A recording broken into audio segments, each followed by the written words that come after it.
Greetings, Fire Chargers Darkblade here, and can I move this thing around? Okay, yes, I can move the face cam that this screen recorder gives me around. Anyway, in this video, I also want to move the widget here, just so I can always see it. In this video, I will be reacting to Think About the Children Infanticide in the Bible by Ancient Egypt in the Bible. This video's upload date is January 15th, 2024. So a bit over a year ago. Anyway, let me also read the description. In this video, we talk about infanticide in the Bible. Many critics of the Bible have suggested that God is immoral because he destroyed everyone, parents and children, in Sodom and Gomorrah, and gave the command to kill all the Midianite boys. And we'll talk about those arguments and what would have happened if the children were not killed. And there's a link to the Discord server and also some other stuff and PayPal and some other stuff and this fundraiser and the music link. Anyway, the first thing I want to say is that this is a very important and serious issue. That is the reason why I am reacting to this.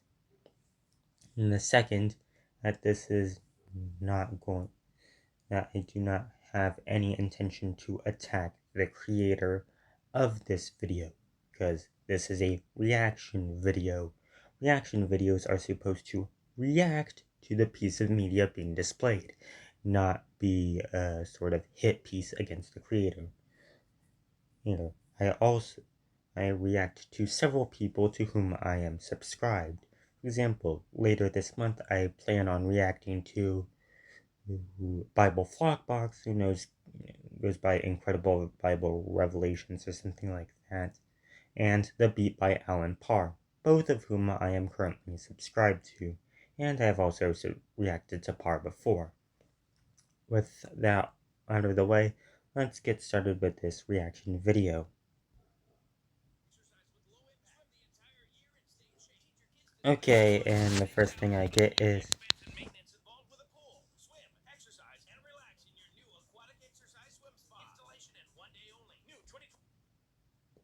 I'm not even sure what this ad is even for. Is it the pool? Whoa, dude! Think about the children! Oh, The Bible is immoral because it promotes killing children! sorry that you accidentally Have got you a thought glimpse that of. through? I mean, really thought about the implications of what you're saying? Wait, is did it start? Oh, this is like a sort of dialogue to set this up. David Wood sometimes does this. You're immoral! Think about the children! Okay, if that's what you want to do, but today we are going to talk about the Bible and infanticide on this episode of Ancient Egypt and the Bible. Wait, how long is this? Is the original video? A bit under 13 minutes. That's doable. It is a Try to common keep that to atheist much more. polemic to state that the Bible and its God are immoral because there are commands in the text to kill children. Prima facie, this is an argument from emotion more than a properly constructed moral argument.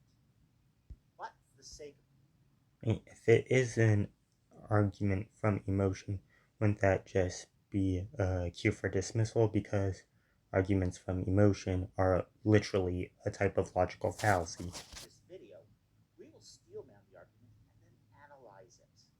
Okay, As I'll a let him do steelman, that. the argument goes thusly. The Bible is an authority of supreme moral guidance.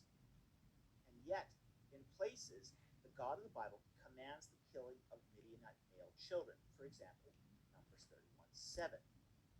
Let me actually find that and also pause my screen record. So, what was the verse he said again? Yes.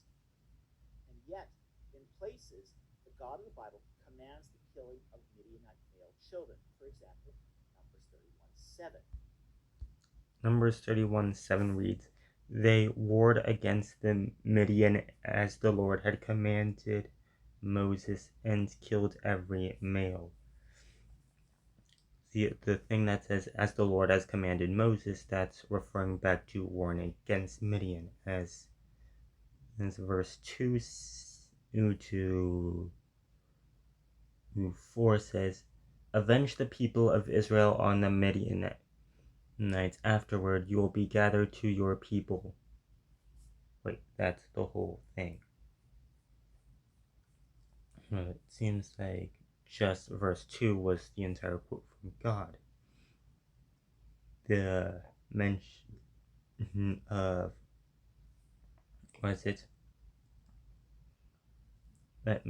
of offering Midianite children doesn't appear until, where is it? At verse 17. I'll start at 13. Moses and Eleazar the priest and all the chiefs of the congregation went to meet them outside the camp. And Moses was angry with the officers of the army, the commanders of thousands and commanders of hundreds. By the way, my holding of the card might not be stable. Who had come from service in the war. Good. I was worried that my screen recorder was also paused. Moses said to them, have you let the women live? Behold, these, on Balaam's advice, caused the people of Israel to treacherously against the Lord in the incident in Peor, and so the plague came upon. Now therefore, kill every male among the little ones, and kill every woman who has known a man by lying with them. So the mention of offing and children just appears to be Moses venting in his own anger.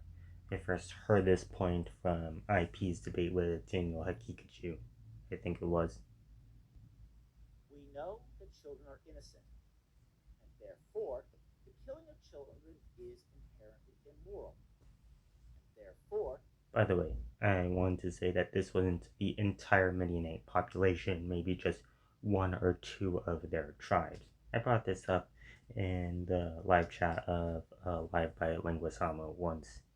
The God of the Bible is inherently immoral, so, as a result, is the Bible. That's the steel man argument in a nutshell. Now, we should be cautious to attempt to judge the people of the past 11 by minutes what we left. consider moral today. Moral thinking has changed radically over time. And in the past, morality was often subsumed by pragmatism. In prehistoric caveman culture, the first pacifists were also the first to be killed by those who were not pacifists. Morality, as we have it today, is the result of 2,000 years of Christian moral reflection and theology. That's correct. So what he said about pragmatism earlier, I think that's basically what's right. The right thing to do isn't always the thing that works out.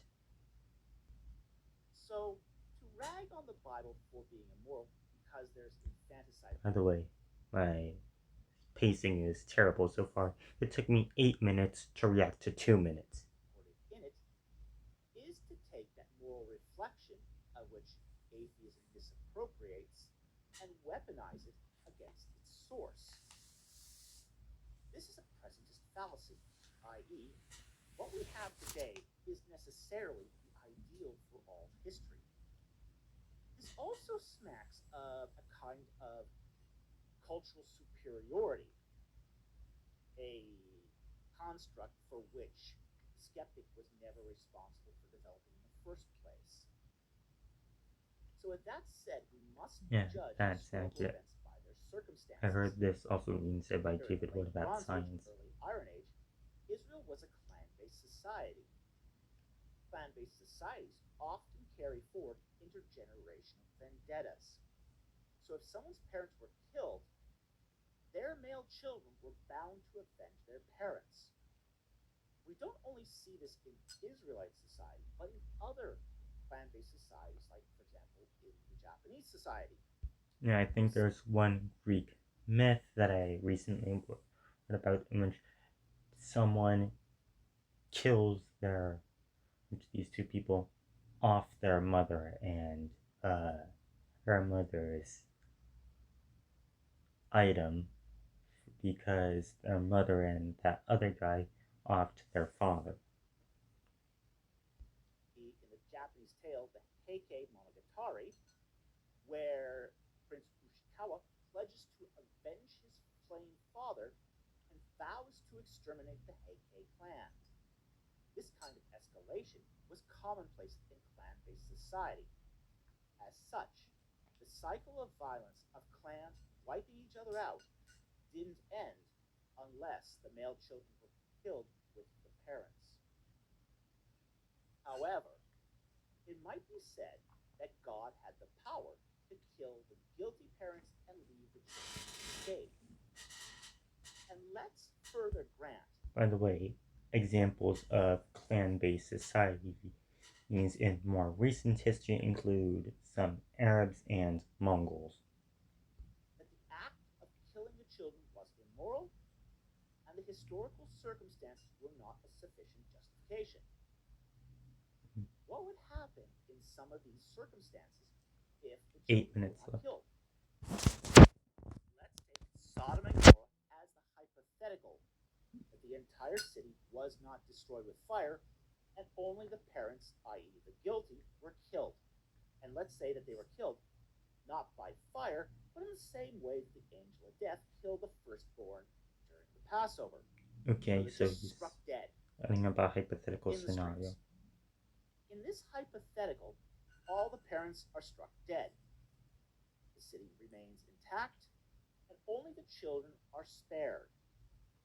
What would such a scenario look like, and what would the results be? First, there's no one left to take care of the children. There's no such thing as a Canaanite orphanage. There's no one to feed the children, to grow the... Wait, does the text ever say there were children? I know it's reasonable to conclude that there were, but does the text actually say this? Let me check. On second thought, I don't have time to check. Crops, protect, clothe, and care for the children. Most of the children would die from starvation and neglect. A few individuals might even resort to cannibalism when the food runs out. Second, who's going to bury the bodies of the dead? Yeah, that's something that happens. There was one point here in American history where people were on a trail somewhere and they got stuck somewhere and they first ate all their food, then at one point they ate their own horses, then at a later point they ate people. Without adults to bury the dead, rodents, disease, and plague would run rampant through the cities. Okay, so I accidentally pushed the stop button on my screen recorder instead of the pause button. There was some background noise. So I guess I can just stitch them together in CapCut. Cities. Many children would die as a result from the lack of post-mortem sanitation. Third, other cities surrounding Sodom and Gomorrah would loot the cities and randomly kill or enslave the surviving children that had survived. It would have been a bleak future for the children that were spared. By only killing the guilty parents, the children would still experience dire consequences. So basically, even if they didn't die, they would have still died, and maybe also worse. That's the point. Even if the children had not been killed, deeply negative consequences cannot be avoided. By stating that killing the children is immoral, the critic is suggesting that punishment for sin is only moral when the consequences only affect the guilty. And emotionally, that's how we would want the world to be. But that's not how reality works. Okay, let's see again. The suggestion that there can be punishment without consequences is impossible in this world. There is no. Is that actually what the skeptic is even suggesting? And no such thing as sin without consequences.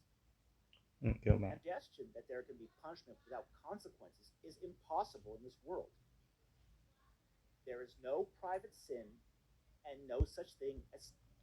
Okay, that might be disputable. I could probably think of some examples of a private sin. For example, let's say someone is speeding on an empty road.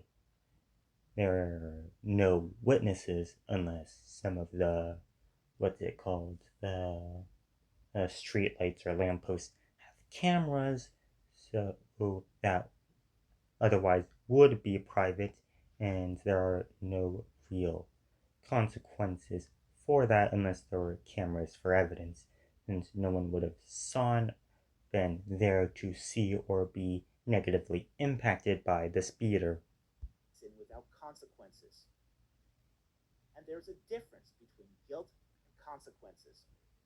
Okay.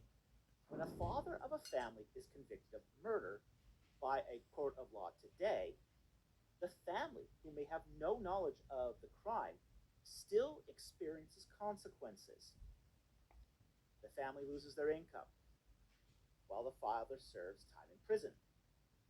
The family's reputation is soiled in the community. They will lose their home in order. At least it isn't soiled in a legal sense. Here in America, corruption of blood is categorically prohibited by the Constitution. Pay for dad's legal fees. They may even have to move to another state and change their names to start over. And even the taxpayer must pay through their taxes for the punishment of the father. Many people not involved directly in the crime end up suffering the consequences. They are not guilty. I don't remember if he said that the family would lose their income. That assumes that the mother or other people aren't already working. Collateral victims of the Which father's evil actions. some The judges who convict criminals of crimes are not morally at fault for the consequences that befall the collateral victims. It's technically the jury that The does blame conviction. solely rests upon the guilty perpetrators of the crime for the unintended consequences of their crimes. Okay, so I can't make the screen recorder. Okay, so I can't make the face cam widget bigger. Now, there are two potential rejoinders to this. The first being that God is perfect, and a perfect judge only visits punishment on the wicked. And by punishing the wicked in a way that creates consequences for the innocent, this creates situational evil if the innocent parties are affected by his judgment. Now, this is a lot weaker claim than the previous injustice claim. It doesn't deny that God can or is allowed to act with justice, but it attacks God's omnipotence and his omnibenevolence by saying he cannot judge without creating situational evil. Therefore, he cannot be all good, or he acts in a way where he cannot only punish the guilty. Now, for those not familiar with the term situational evil, wait, let me actually find something. This is right before the Sodom and Gomorrah section. Where is it? Oh, Abraham intercedes for Sodom. Genesis 18. And I'll start 23. Then Abraham drew near and said, "Will you indeed sweep away the righteous with the wicked? Suppose there are 50 righteous people in the city. Within the city, will you then sweep away the place and not spare it for the sake of 50 righteous who are within it? Far be it from you to do such a thing, to put the righteous to death with the wicked, so that the righteous fare as the wicked. Far be that for you. Shall not the judge of all the earth do what is just?" And the Lord says, "If I find 50 righteous in the city, I will spare it for the whole place for their sake." And eventually God also agrees to spare the whole place for if even just 10 righteous people were there. It is the idea that bad or less desirable things could happen as a result of circumstances. It's like when two people board an airplane and end up in the same row, and both want the window seat. Planes technically have assigned seating. Your ticket tells you where you are supposed to sit. The circumstances preclude both people having the window seat because there is only one window seat. Technically, there's another at the However, opposite side of the if we plane. apply this to the consequences of a crime, this becomes a naturalistic fallacy. It deduces what ought to be, quote, that only the evil receive the consequences, end quote, from the is condition, quote, that innocents also receive consequences from the actions of evil people, end quote, and claims that a good God ensures that only the wicked receive consequences. I don't get how the airplane thing was analogous to this. As people act in groups, our is condition is not structured that way. Free will actions have both direct and indirect consequences on other people. And if God were to respect free will, he doesn't protect the evil men from the consequences, whether direct or indirect. The other potential rejoinder is that the wrongdoer did not intend to cause indirect consequences, so he is not guilty and should not receive those consequences because he didn't have an evil mind. He did not intend to cause any harm. Yeah, I think an example might be if someone robs what is it called, a gas station at pistol point and accidentally shoots one of the gas pumps and causes an explosion that unalives people at there, like the gas station workers and the would-be robber themselves. However, the same could be said of intoxicated drivers who injure people or damage property. Even though no drunk driver sets out to kill someone, he had the responsibility of getting drunk and getting behind the wheel. So the actions leading up to his decisions to A, drink, and then B, drive a vehicle rest with him. Therefore, the responsibility and the guilt rests with the person doing the evil deed, even if he did not intend for bad things to happen to other innocent parties. So in this case, the damage for this, the guilt, goes with is assigned to the bad people of Sodom or in Canaan in general. Even if the children were killed at Sodom with the parents, or the male children of the clan-based Midianites were commanded to be put to the sword, the guilt for the deaths of the children doesn't rest with God, but with the men who acted with evil intent. And this is why we need to think, really think about the children. Because if we really think about this, the moral responsibility doesn't rest with God, nor can moral responsibility be ameliorated using appeals to emotion. Ultimately, the moral responsibility rests with the actions of men. So anyway, I want to thank you for watching today. And that is the end of his video, and that's also the end of mine. I will see you later today because I have more videos planned for today.